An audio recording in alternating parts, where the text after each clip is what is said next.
सुप्रभातम। आज हम संस्कृत विषय के संस्कृत भारती भाग 4 कक्षा 8 के पाठ 3 मूर्ख शश्क पढ़ेंगे। मूर्ख शश्क एक कथा है, कहानी है, और इस कहानी को पढ़ने के लिए पहले हमें इसको अनुवाद करना पड़ेगा। अनुवाद करने के लिए सबसे ज़रूरी है कि हमें शब्दार्थ का ज्ञान होना चाहिए।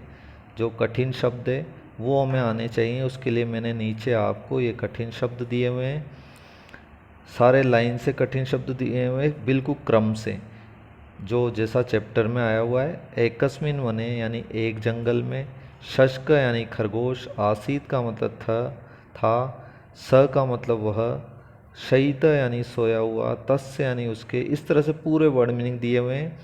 अब आपको करना क्या है, इन वर्ड मीनिंगों को याद करना है, और जब आप इसको पढ़ेंगे तो जो कठिन वर्ड हैं उनके नीचे आपको उसका अर्थ सेट करना है या लिखना है, और जो सीधे वर्ड हैं उनको कुछ नहीं लिखना है।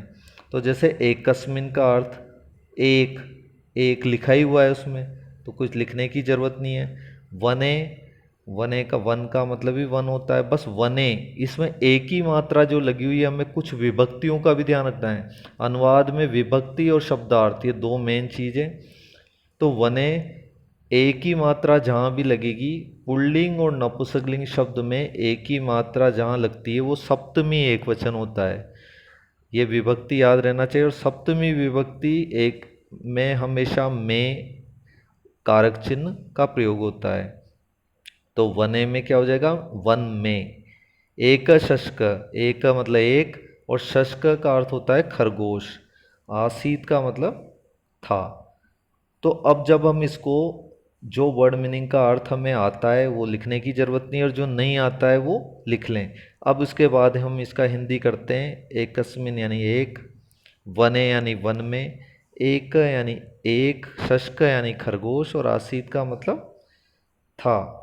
तो एक वन में या एक जंगल में एक खरगोश था। इस तरह से हम इसका अर्थ कर सकते हैं। मूर्ख शश्क यानी मूर्ख खरगोश, इसकी ये कथा है, और इस तरह से हमें इसका हिंदी अनुवाद करना है। इस तरह से हिंदी अनुवाद करना है। एकदा सह वृक्षस्य छायायाम शयित आसीत। एक बार वह वृक्षस्य यानी पेड़ की छाया में, एक बार स का मतलब वह पुल्लिंग शब्द है, वृक्षस्य छायायाम पेड़ की छाया में, शयित यानी सोया हुआ, आसीत का मतलब था। एक बार वह पेड़ की छाया में सोया हुआ था। एक वन में एक खरगोश था, एक बार वह पेड़ की छाया में सोया हुआ था। वृक्षात एकम फलम तस्य मस्तके अपतत। पेड़ से एक फल, वृक्षात यानी पेड़ से, ये सप्तमी एक वचन है, और पंचमी एक वचन। वृक्षात, आत जहाँ भी लगेगा पुल्लिंग या नपुंसकलिंग में, पंचमी विभक्ति एक वचन होता है, और इसका अर्थ होता है से अलग। से अर्थ होता है अलग होने के भाव में। तो पेड़ से एक फल, तस्य मस्तके उसके सिर पर, अपतत यानी गिरता है, गिरा। पेड़ से ये अपतत, ये लंग लकार है, भूतकाल का प्रयोग है। कहानी में अधिकतर भूतकाल का प्रयोग होता है, गिरा। ठीक है। शस्कस्य निंद्रा भग्नाभवत। शस्कस्य यानी खरगोश की, निंद्रा भग्नाभवत, निंद्रा यानी नींद, और भग्नाभवत का अर्थ होता है टूट गई। खरगोश की नींद टूट गई। स अचिंत्यत, उसने सोचा, अचिंत्यत यानी चिंता की या सोचा, उसने सोचा। आकाश अपतत, आकाश गिर रहा है, उसने क्या सोचा, आकाश गिरा या गिर रहा है, गिर रहा था, तो उसे लगा कि आकाश गिर रहा था। भयात कातर, भय से, कातर का मतलब दुखी होकर, स आत्मरक्षाए अभवत, अधावत, वह आत्मरक्षाए अपनी खुद की रक्षाए यानी रक्षा के लिए, अधावत यानी दौड़ने लगा। भय से दुखी होकर वो अपनी रक्षा के लिए दौड़ने लगा। मार्गे एक वानर तम अपश्यत, मार्ग में एक बंदर, तम यानी उससे, अपश्यत यानी उसको देखा, अपश्यत यानी देखा, रास्ते में एक बंदर ने उसको देखा। वानर तम अपृच्छत, बंदर ने उसको पूछा। मित्र कथम तुम धावसी, तुम कैसे दौड़ रहे हो। कथम का अर्थ कैसे। कथम शब्द अव्यय शब्द है, जो जिसकी कोई विभक्ति वगैरह नहीं होती है, किसी भी कभी भी चेंज नहीं होते हैं, बदलते नहीं हैं। त्वम सर्वनाम शब्द है और मित्र में विस्मयादि बोधक चिन्ह लगा हुआ है। जब हम कोई संबोधन करते हैं वहाँ इसका प्रयोग करते हैं। मित्र तुम कैसे दौड़ रहे हो। शशक अवदत, खरगोश बोला। आकाश पतति, आकाश गिर रहा है। अतः अहम धावामि, इसलिए मैं दौड़ रहा हूँ। भयात कातर वानरोपि अधावत, भय से दुखी होकर परेशान होकर बंदर भी दौड़ने लगा। जब बंदर ने ऐसा सुना कि आकाश गिर रहा है, खरगोश ने उसको बताया, तो बंदर को भी डर लगा और वो भी क्या करने लगा, वो भी दौड़ने लगा डर के मारे। एवं वानर वानरम दृष्ट्वा मृग, मृगम दृष्ट्वा गज, इत्येवं क्रमेण अन्ये पशवोऽपि अधावन्।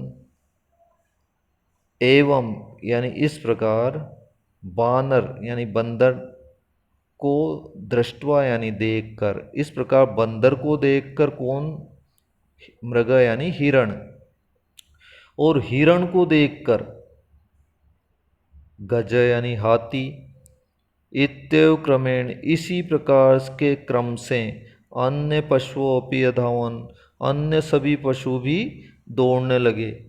मतलब पहले खरगोश ने बंदर को बताया, बंदर डर के मारे वो भी दौड़ने लगा। आगे बंदर ने हिरण को बताया, हिरण भी दौड़ने लगा।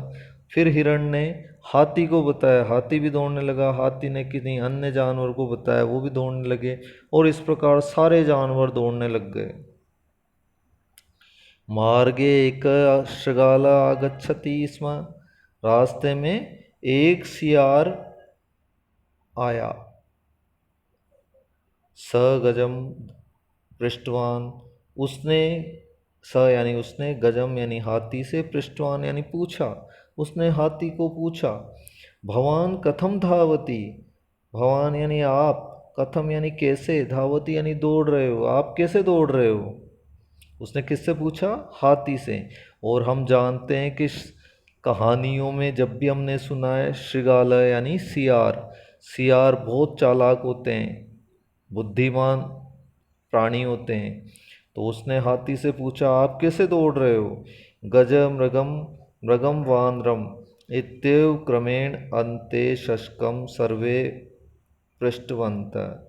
अब देखो इसमें कितनी अच्छी बात है कि जो हाथी से उसने पूछा, लेकिन हाथी को तो खुद को पता नहीं था कि वो क्यों दौड़ रहा है। क्यों पता नहीं था, क्योंकि उसको हाथी को किसने बताया था, हिरण ने। तो उसने हिरण से पूछा, हिरण को भी पता नहीं था कि वो क्यों दौड़ रहा है, तो उसने किससे पूछा, बंदर से। और बंदर को भी पता नहीं था क्यों दौड़ रहा है, तो उसने अंत में किससे पूछा, खरगोश से पूछा। तो गज मृगम, हाथी ने हिरण से, मृग वानरम, और हिरण ने बंदर से, इत्येव क्रमेण इस प्रकार से, अंत में, अंते यानी अंत में, शशक सर्वे पृष्ठवंत, खरगोश से ही सभी ने पूछा। सो अवदत, इसका संधि विच्छेद यदि हम करेंगे तो इसका अर्थ होगा सह धन अवदत। सह का अर्थ वह, अवदत यानी बोला, वह बोला। आकाश पतति, आकाश गिर रहा है। शृगाल तम पृष्ठवान, सियार ने तम यानी उसको, पृष्ठवान यानी पूछा। कुत्र आकाश पतति, आकाश कहाँ गिर रहा है। शशक तान सर्वान तत्रानयत, खरगोश तान सर्वान उन सभी को, तत्रानयत इसका संधि विच्छेद तत्र धन आनयत वहाँ पर ले गया, यत्र यत्र का मतलब जहाँ, सशयित आसीत वह सोया हुआ था, शयित यानी सोया हुआ, आसीत का मतलब था। तत्र पतितम फलम सर्वे अपश्यन् वहाँ पतितम फलम वो जो फल गिरा था उसको सभी ने अपश्यन् यानी देखा। शृगाल तम शशकम अवदत सियार ने तम यानी उसको, शशकम यानी खरगोश को, अवदत यानी बोला, अरे मूर्ख, एतत् फलमेव वृक्षात् अपतत यह फल ही पेड़ से गिरा, एतत् फलमेव फलम धन एव यानी यह फल ही वृक्षात यानी पेड़ से, अपतत यानी गिरा, न तू आकाश न कि आकाश गिरा, ये फल गिरा था पेड़ से न कि आकाश। सर्वे पशव अहसन सभी पशु सभी जानवर हंसने लगे। शशक लज्जित अभवत और खरगोश लज्जित यानी शर्मिंदा, अभवत यानी हुआ, खरगोश शर्मिंदा हुआ। इस कहानी से हमें क्या सबक मिला कि बिना सोचे समझे कोई काम नहीं करना चाहिए, बिना देखे कोई काम नहीं करना चाहिए। बिना सोचे तो खरगोश ने वर्क किया जो भागने लगा डर के मारे, और बिना देखे अदर सभी जानवर उसके सुनने से ही उसके साथ भागने लग गए। ठीक है, अब ये आपका चैप्टर कंप्लीट हो गया। ये यहाँ मैंने आपको वर्ड मीनिंग बताए थे, इसके आधार पे अनुवाद करना है। और इसके नीचे एक और कहानी मैंने आपको लिखी है, कथा लिखी है, चतुरशृगालः चतुरसियार। ठीक है, और इस कहानी के नीचे कुछ वर्ड दिए हुए हैं, शब्द दिए हुए हैं, और इन शब्दों में से उपयुक्त शब्द इन रिक्त स्थानों में हमें भरने हैं। और ये भरकर आपको अपने संस्कृत के अपनी कक्षा के जो व्हाट्सएप ग्रुप है उस पर डालने हैं। ठीक है, ताकि ये चेक कीजिए, किसी पेज पे करके आप इसे डाल सकते हैं फ़ोटो क्लिक करके। और लास्ट में अंत में इसके क्वेश्चन आंसर आते हैं। ये क्वेश्चन आंसर में आपको सबसे पहले खुद करने की कोशिश करनी है इनको, एक किसी रफ पेज पे, रफ कॉपी पे, और फिर इसको नीचे मैंने आंसर की भी दी हुई है उत्तरमाला, उसमें से आप इसे चेक करें। फिर उसके बाद आंसर की के से इसे आप कॉपी में, अपनी संस्कृत कॉपी में, फेयर कॉपी में करना है और फिर इसको चेक कराना है। ठीक है, ये क्वेश्चन आंसर है और इसके नीचे ये इसके आंसर की है उत्तरमाला है। इसमें हमें केवल इतना सा ध्यान रखना है कि जो क्वेश्चन इसमें, क्वेश्चन में जिस क्वेश्चन का आंसर इसमें दिया हुआ है, जैसे फोर्थ क्वेश्चन का क आंसर इसमें दिया हुआ है, तो ये आंसर की में नहीं मिलेगा। ये हमें ध्यान रखने की ज़रूरत है। एक बार देखकर नंबर और उस क्वेश्चन नंबर और उसका पार्ट का जो नंबर है वो देख कर ही इसे करें, गलत नहीं करें, ध्यान से करें और फिर इसको अंत में याद करें। इसको करने के बाद हमें क्या करना है, इसको याद करना है ताकि ये हमें अच्छी तरह से याद हो जाए और इसका होमवर्क कर लिया जाए। धन्यवाद।